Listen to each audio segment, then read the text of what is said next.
तो दोस्तों central bank of India ने अपने क्वार्टर टू के नंबर को डिस्क्लोज कर दिया है। तो चलिए देखते हैं क्या नंबर्स के अंदर डाटाबेस के लिए यहाँ पे लाख्स में है। मैं आपको क्रोस में कन्वर्ट करके समझाता हूँ कैसे क्या हुआ है।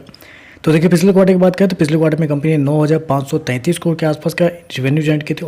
मतलब टोटल रेवेन्यू कंपनी का 9,533 करोड़ के आसपास था। पिछले साल 8,438 करोड़, जबकि अभी देखें तो बढ़ के 9,884 करोड़ कंपनी का जो रेवेन्यू है वो आपको जाता हुआ देखने को मिल रहा है। तो साल दर साल देखें तो साल दर साल कंपनी के टोटल इनकम के अंदर लगभग बोल सकते हैं 16 से 17% के आसपास की तेजी आपको देखने को मिल रही है। वहीं अगर क्वार्टरली बेसिस पे आते हैं तो क्वार्टरली बेसिस पे भी कंपनी के रेवेन्यू के अंदर लगभग बोल सकते हैं 3% के आसपास की तेजी है। तो क्वार्टर साल दर साल कंपनी का टोटल इनकम आपको बढ़ता हुआ देखने को मिल रहा है। कंपनी के इंटरेस्ट इनकम की बात करते हैं क्योंकि मेन रेवेन्यू तो कंपनी का यहीं से जनरेट हो रहा है। पिछले क्वार्टर में 8,367 करोड़, पिछले साल 7,376 करोड़, जबकि अभी देखें तो बढ़ के 8,235 करोड़ के आसपास आपको देखने को मिला। तो यहाँ देखें तो आपको एक थोड़ा सा सरप्राइज आपको देखने को मिलता है।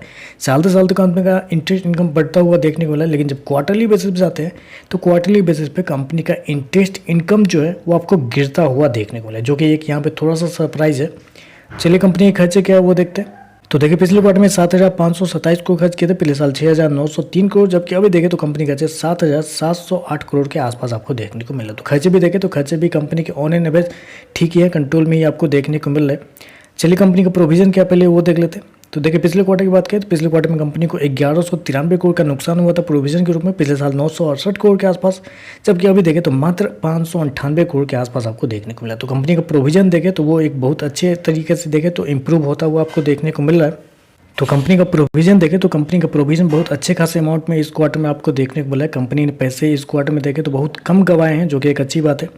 चलिए कंपनी का नेट प्रॉफिट क्या निकलता है वो देखते हैं। पिछले क्वार्टर में 942 करोड़ का प्रॉफिट था, पिछले साल 621 करोड़ के आसपास, जबकि अभी देखें तो कंपनी का प्रॉफिट 923 करोड़ के आसपास आपको देखने को मिल रहा है। तो कंपनी के प्रॉफिट की बात करें तो कंपनी के प्रॉफिट के अंदर भी लगभग बोल सकते हैं साल दर साल 50% के आसपास का जंप आपको देखने को मिला है। जबकि क्वार्टर आते हैं तो क्वार्टर कंपनी के प्रॉफिट के अंदर एक हल्की सी गिरावट आपको देखने को मिला है। इसके पीछे का रीजन भी है। रीजन यहाँ पे एक बहुत बड़ा ये भी देखने को मिल रहा है कि कंपनी को टैक्स के रूप में अगर आप देखते हैं तो इस क्वार्टर में एक सरप्राइज देखने को मिला। 657 करोड़ कंपनी ने टैक्स के रूप में इस क्वार्टर में खर्च किए हैं, जबकि पिछले क्वार्टर में 74 करोड़ का फायदा हुआ था, अब पिछले साल 41 करोड़ का फायदा हुआ था। तो टैक्स के रूप में देखें तो कंपनी को इस क्वार्टर में एक बहुत बड़ा नुकसान उठाना पड़ा है, बहुत बड़ा टैक्स देना पड़ा है कंपनी को 657 करोड़ का, जबकि पिछले साल 41 करोड़ का फायदा हुआ था, पिछले क्वार्टर में भी 74 करोड़ का फायदा हुआ था।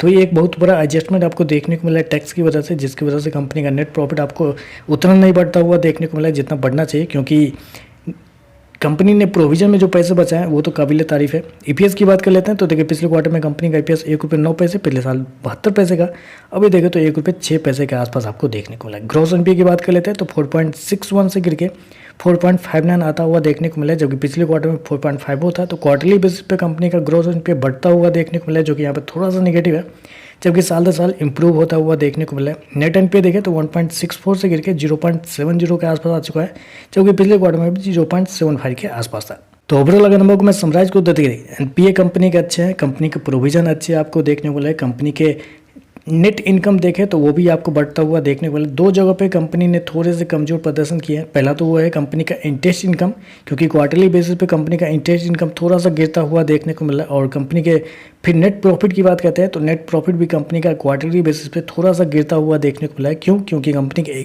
टैक्स जो है वो इस क्वार्टर में एक सरप्राइजिंगली बहुत ज़्यादा बढ़ते हुए देखने को मिल रहा है। तो चलिए बस आज के लिए बस इतना ही। वीडियो पसंद आए तो लाइक कीजिएगा, साथ में साथ चैनल को सब्सक्राइब जो कीजिएगा। धन्यवाद।